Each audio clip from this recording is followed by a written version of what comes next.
Welcome to our session, Fostering Sustainable Innovation with Blended Funding Solutions, organized as part of the Sustainability Innovation Track at the UNCCD COP16 here in Riyadh. First, I'd like to extend my gratitude to the Research, Development and Innovation Authority and the Ministry of Environment, Water and Agriculture in Saudi Arabia for hosting this event and creating a platform for such impactful discussion. This session will explore the transformative role of blended funding solutions in advancing sustainable innovation, particularly in Saudi Arabia's science and technology sectors. Together with our esteemed speakers, we'll delve into innovative funding strategies and their potential to shape sustainable growth. We have just 39 minutes now, so let me introduce our distinguished panelists without further ado. It is my honor to introduce Dr. Hamad Al-Batshan, a visionary leader with over 35 years of experience spanning academia, government, and the private sector in the agri-food and health domains. Dr. Al-Batshan holds a PhD in nutrition and has dedicated his career to advancing excellence in agriculture, food system, and policy development.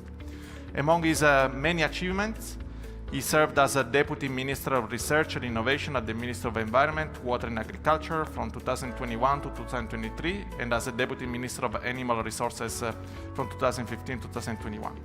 Please join me in welcoming Dr. Hamad, and I see he's already on stage. Thank you. Next, we have Dr. Han Lemore, a distinguished expert in food security, sustainability, and climate. Dr. Lemore is the president of Chef for the Planet and co-founder of the Saudi Food Future Innovation. Dr. Lemore has been at the forefront of international policy making for over 25 years, having served as a diplomat at the United Nations and advisors to governments, corporates, and investment funds. Recently, she collaborated with KAUST, the Ministry of Environment, Water and Agriculture, and other Saudi partners to launch the Saudi Food Futures, a platform uniting research, policy, and innovations to address security challenges in Saudi Arabia. Let's give her a warm welcome and thank you. So our third speaker is Hamad Al-Saadani, a dynamic young leader driving transformative change in sustainability and technology. Hamad is the founder of Roots Venture, Saudi Arabia's first venture builder and fund dedicated to delivering impactful solutions for global sustainability challenges. Hamad's experience has been recognized globally. He is an active member of the Young Global Compact and World Economic Forum Uplink Initiative, and he is currently advancing his experience in sustainability at AIM. Recognized as a young leader by the US government on climate change, Hamad is bringing here today a lot of experience when it comes to science and technologies. So let me tell you a bit more about our session today as we are entering in this conversation about blended finance. And I want to say that this is a space and mechanism, that have long played a role in development financing. This mechanism, combining grants and non-grants financing, have gained attention for their potential to drive investment toward the 2030 Agenda for Sustainable Development and Paris Agreement. Yet their broader adoption faces challenges, including a lack of a consensus within the development cooperation community on blending practices.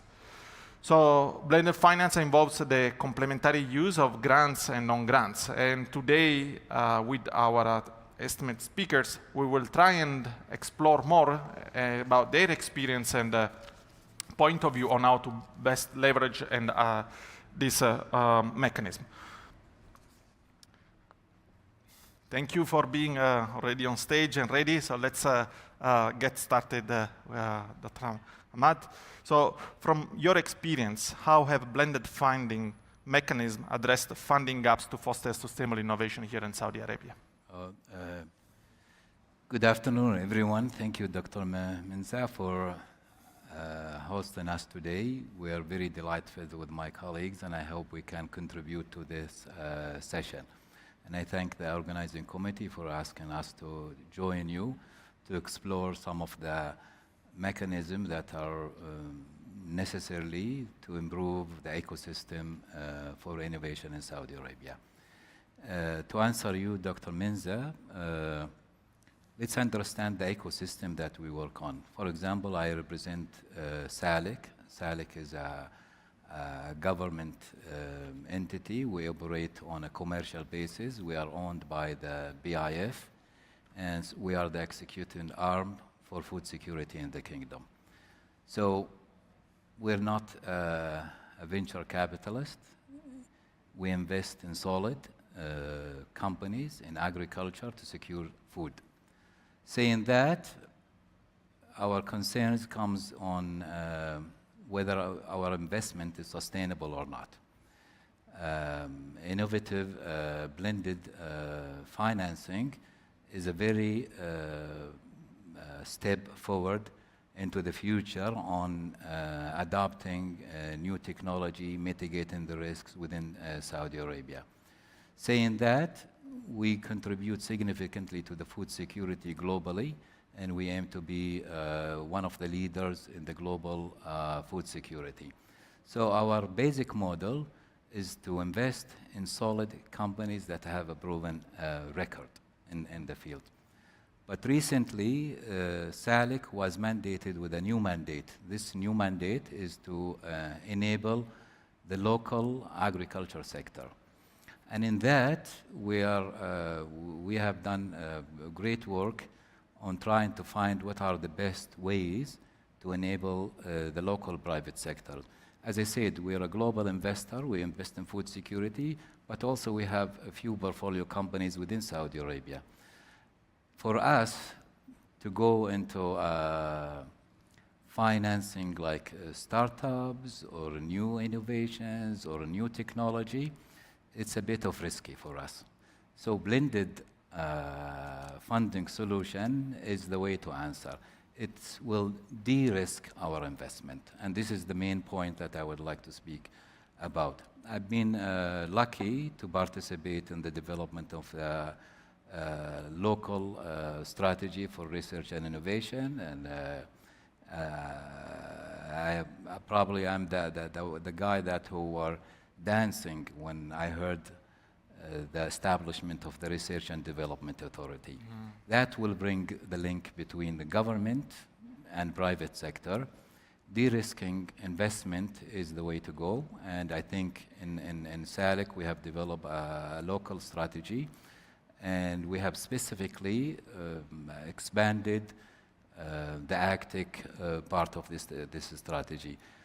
In Saudi Arabia, SALIC contribute the GNB, SALIC contribute to food security, but we also would like to contribute to local GDP. We would like to contribute to improving the trade deficit, and this will happen if we invest locally. But understanding the government policy, which we have a bottleneck of food security, that is an issue. We have scarce water resources.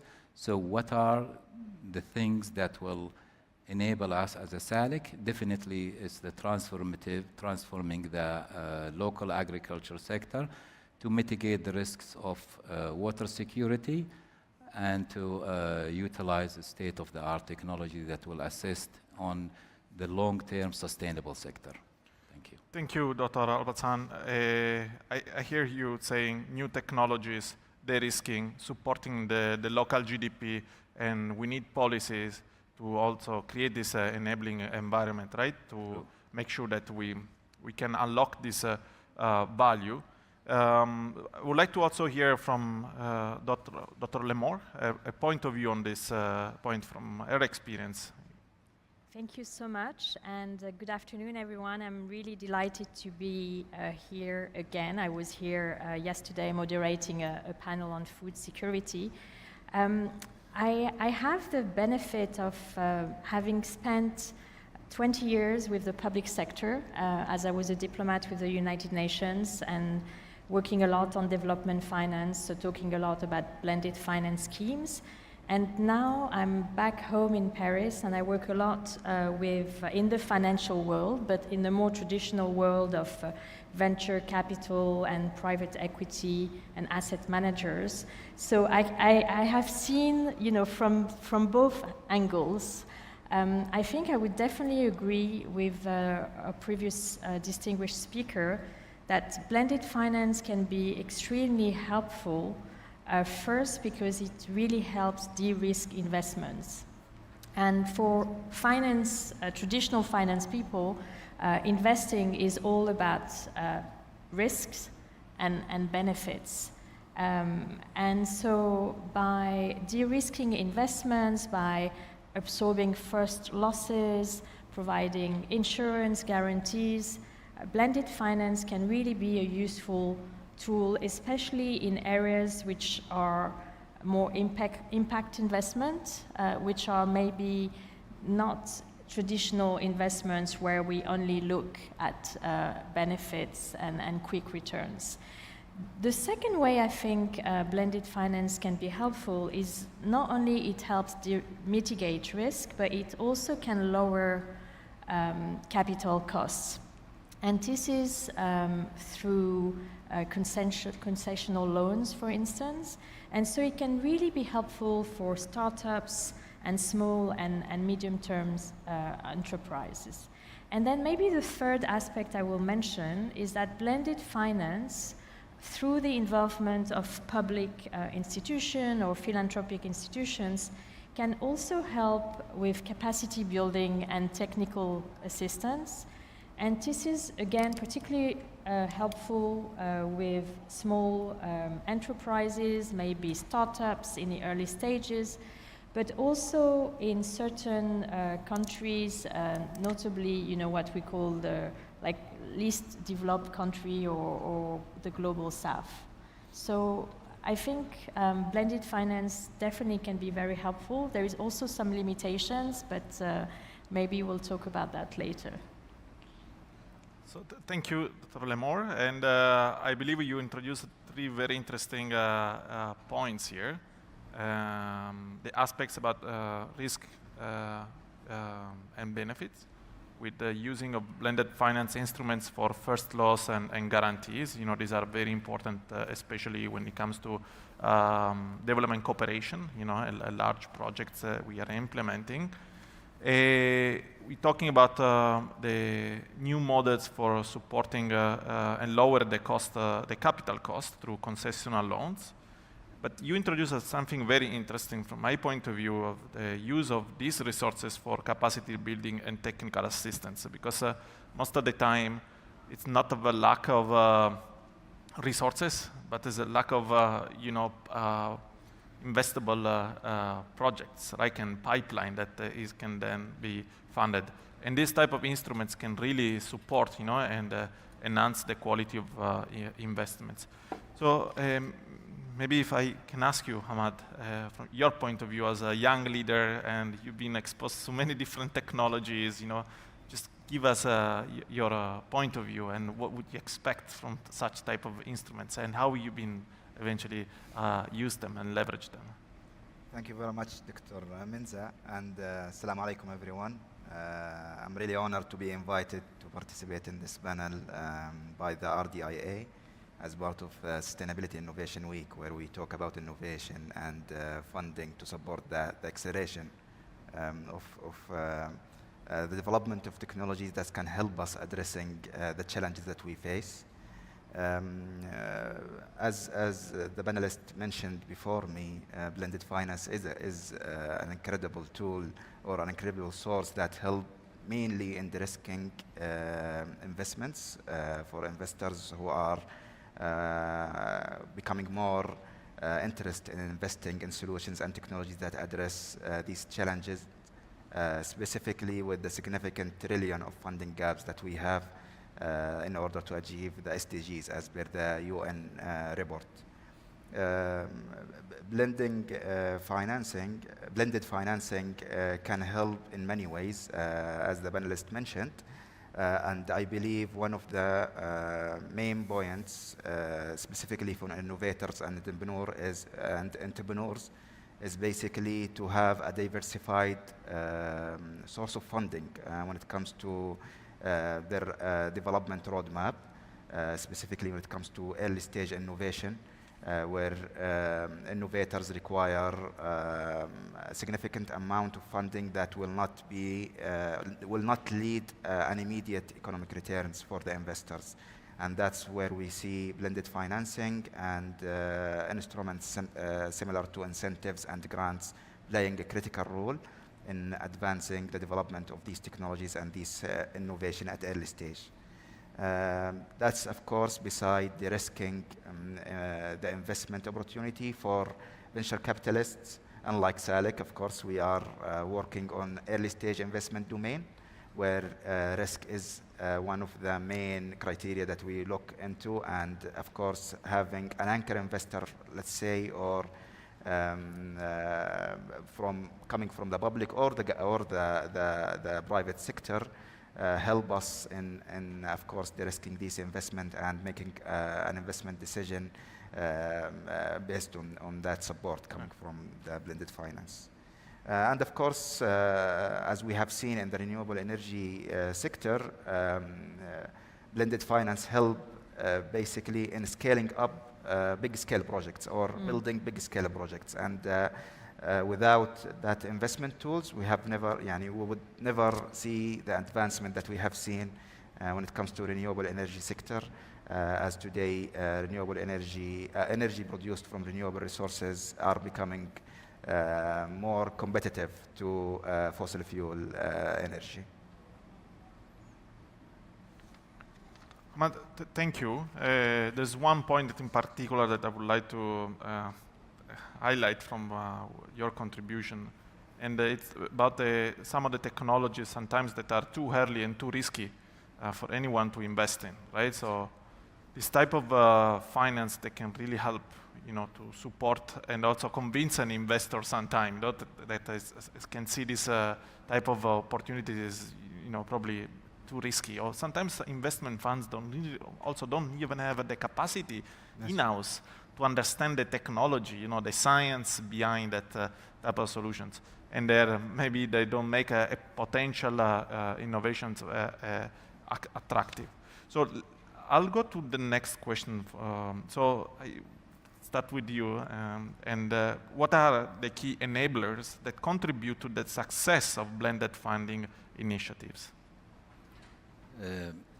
Once again, the elephant in the room is the funding and the financing of these type of initiative. But aside from that, what is required is a proper framework, and I think we have leaped into the future within this country, that we have now an authority, the RDI authority, that is enabling or looking after the whole ecosystem, that mitigate the risk, provide proper financing, highlighting where we need to go.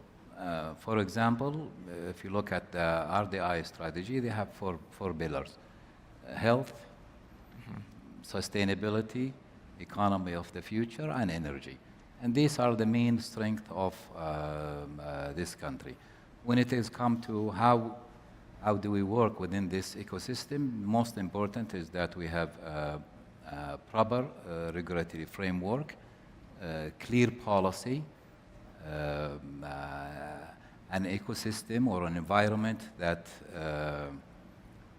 encourage entrepreneurs like this lady that I was privileged to talk to a few minutes ago, and to address the local needs. So in essence,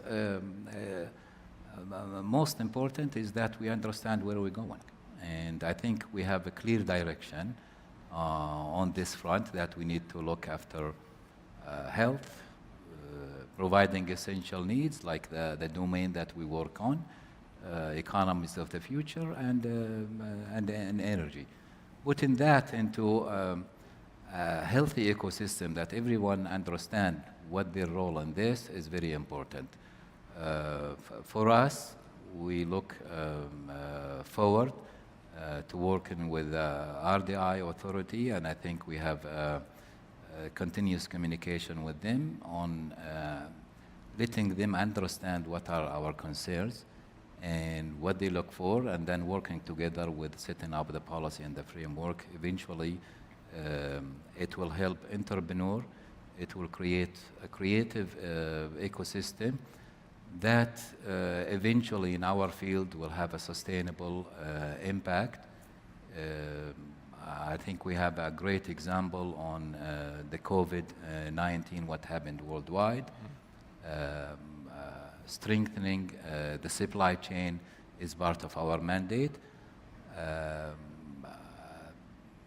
Within this domain, it's very important for us to look seriously about the interruption in the world market and to try and invest locally to mitigate these type of risk. This will not happen unless we work collectively on understanding our challenges and the mean to address these challenges.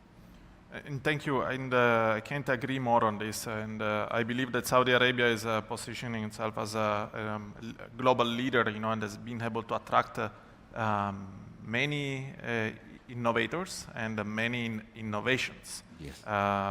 This is what is happening, so it means like that regulatory framework is working and is creating an enabling environment that is allowing this ecosystem to flourish. Anne, from your experience, what are these enabling? Maybe you can bring the perspective from your experience from the UN and working at the global level. In terms of what the public from sector the can enabling bring. conditions that contribute to the success of the blended funding initiative. Yeah, I think what makes blended finance so attractive and potentially very successful, I mean, we need to think about blended finance, I think, as a niche area. So, you know, when I was at the UN, as I mentioned earlier, when you speak among development finance or finance cooperation, because public funding often is becoming more and more limited, a lot of the development finance people on the public side think of blended finance as the big solution. I don't think it's the only solution, but clearly also because the scale is not massive. But it's definitely a niche tool which is extremely helpful in certain cases. We've discussed earlier on options. And the beauty about blended finance, it can bring the best of the public world and the private sector world. So on the public side, you know, government, international organizations, they're very good at setting global standards, harmonizing them, putting forward visions, global vision, regional, how it could unfold at the regional and national level. It's very helpful to create alliances, for instance, to discuss very specific issues which otherwise would be much more difficult to finance. So I give you a concrete example. I'm working with a French asset manager. It's actually a global asset manager, but headquartered in Paris. 10 years ago, when not so many people talked about issues at the heart of COP16 here in Riyadh, land degradation, they created the first fund around land degradation issues and sustainable agriculture together with the UNCCD. 10 years ago, it was quite a novelty to create such a fund, and it's a fund which finances through blended finance solution projects mainly in Latin America and in Africa. And I think if you didn't have, for that particular projects, blended finance, then those projects would not be able to access traditional finance, private capital. So, you know, this is a concrete example of how it can work, and I think we do need to think about blended finance as a niche finance, not something to be replicated for any type of innovation or investments, even in green and climate space. And thank you, and of course, in order to unlock this space, you need a lot of governmental support, right? And lots of these grants, as we were mentioning before. And you also brought in the global perspective, right? You know, we moved from Saudi Arabia, to the global experience that we have also in development cooperations. But now, over to you, Hamad, and just from your point of view and your experience, how these are enabling factors for a blended funding initiative. So again, as we kept mentioning, blended finance really support innovation, specifically when it comes to de-risking the investment opportunities for traditional investors. Without having this enablement tool, as Anna mentioned, it will be more challenging to mobilize capital from private sector or traditional investors toward higher, more riskier domains when like climate and green technologies. Specifically that most of these technologies requires a significant amount of investments to come at early stage in order to allow these innovators to take these technologies from lower TRL to an advanced TRL and then commercialize them in order to address the challenges that we are trying to address through innovation. Incentive programs, of course, from organizations like RDIA to support researcher and innovator from early stage play a critical role, of course, as grants to advance innovation. However, public and private partnership is also a key element as a tool of the blended finance to scale up these projects and establish their commercial activities in their domain and their respective domains to address that challenges. And of course,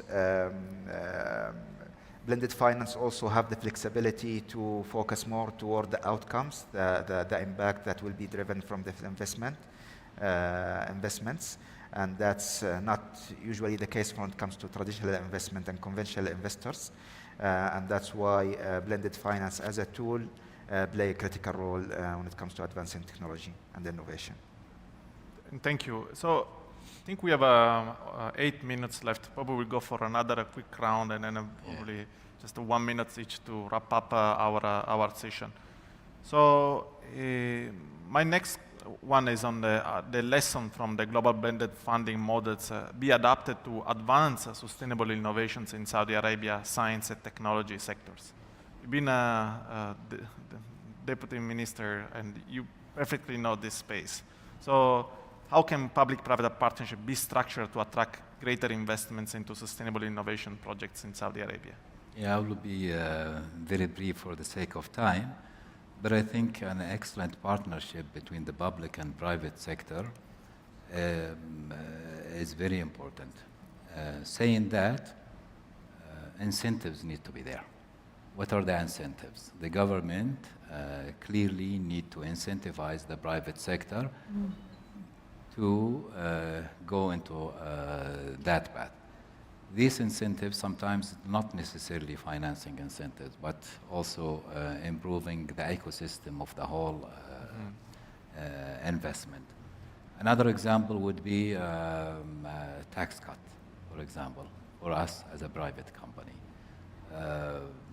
Third, concessional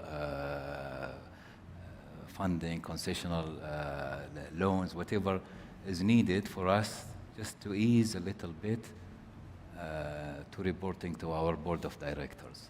Yeah, I understand that sometimes when you have a certain mandate, the board of directors is very difficult to, but those type of incentives, since we know where we're going, the proper framework there, the ecosystem is there, the incentives by the public sector is, by the public and the government sector is very important. This way, that will contribute to our mandate. We will be able to provide food security for this country. We will be able to work with the government on the main policies that they are working on. So incentives is a very important part of enabling the private sector, enabling entrepreneurs, and enabling innovators. Thank you. Anne? Yeah, no, I would agree. I think government initiative and is very important. As mentioned earlier, the tricky thing about blended finance is that, but which is also the beauty, is that it brings actors from very different worlds with different expectations on objectives, on risks, on returns, for instance. So the whole negotiation process and structuring of blended finance deals can be very complex and lengthy, which then poses some issues of project implementation, monitoring, for instance. So it's very important to try to be well aligned from the outset, and from each actor to try to understand where the others come from. So government to try to build the trust and confidence of the private sector, so private actors can invest, and finance people and institutions to also realize that perhaps the returns will be less fast, perhaps it will be a tiny bit lower than traditional investments, but at the same time, the impact might be much bigger and it's for the public goal. So it's like negotiations in general. You know, everyone has to try to understand the different perspectives of the other. Thank you, Ahmad. Yeah, I think the only thing I can add to what the panelists mentioned is basically fostering an ecosystem that can support innovation, entrepreneurship, and where we have different financing tools and funding tools across the different stages of development when it comes to technologies and innovations, will help at least in mobilizing the capital, first of all, toward these investment areas or investment domains, and at the same time incentivize and encourage innovators and entrepreneurs to try to address these challenges, bearing in mind that an ecosystem exists and funding tools and solutions are accessible from private and public sector at the same time. Thank you. I think we have still 3 minutes. I will go for a final round. Okay. 30 seconds, you know, with your final thoughts about this. And then I will have just one last message. My final thought is just a sum of my old experience. Never say never. And never say never, that means that what seems today be a difficult task to achieve, you will be surprised how innovator or entrepreneur can open that space. And I strongly believe in innovation, and the technology keeps on evolving. We all understand Moore's law, how technology become very cheap with time. And I think and this, Saudi Arabia may one day produce all its food, regardless of the bottlenecks that we're facing today in terms of scarce water and unfriendly climate. Yeah, no, I think that you know, blended finance to help foster innovation can be really a great tool, as we've just discussed. It has worked in many parts of the world, so I'm sure it will and can work here, and I'm sure it's already working in Saudi. The important part is really to be well aligned from the outset, and also be committed over the long term, because it's not something that you just do quickly.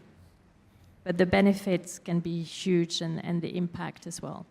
Yes, definitely. I think I can summarize my last thought in that in Saudi Arabia we have very ambitious targets in relation to sustainability and climate. And we at Roots, and I believe also the entire ecosystem, believe that technology, innovation, and even investments across the different stages will play a critical role in helping us achieving these targets. And specifically that Saudi Arabia now is trying to attract technologies from the globe, and at the same time helping establishing several innovation centers in Saudi Arabia. And we believe in order to achieve these targets and address the challenges that we have in Saudi, innovation will play a critical role, and that's why a lot of investment being deployed toward technologies adoption in Saudi and also advancing innovation. Thank you. Unfortunately, time flies, and we're coming to an end, but I will try and summarize in 30 seconds as well about our session. You know, I very much enjoyed it, and you know, we learned about these important aspects of the regulatory framework and the policies to put in place to incentivize and create an enabling environment to attract, first of all, investment. You know, I use blended finance to really unlock the power of new technologies to address the challenge we are facing. I like the aspect about harmonization. I think, and you mentioned this, and it's important about the taxonomy we use. We can use a common language that we are saying. For us, it's also important to understand how to learn from countries like Saudi Arabia that are really leading this space and they are able to attract the innovations. And with this, I just want to say thank you to all our panelists. You know, it's been a very fascinating conversation today, and never say never. You know, we'll see you in the next opportunity to further discuss and see all the results of this commitment. Excellent. Thank you. Thank you very so much. much. Thank you.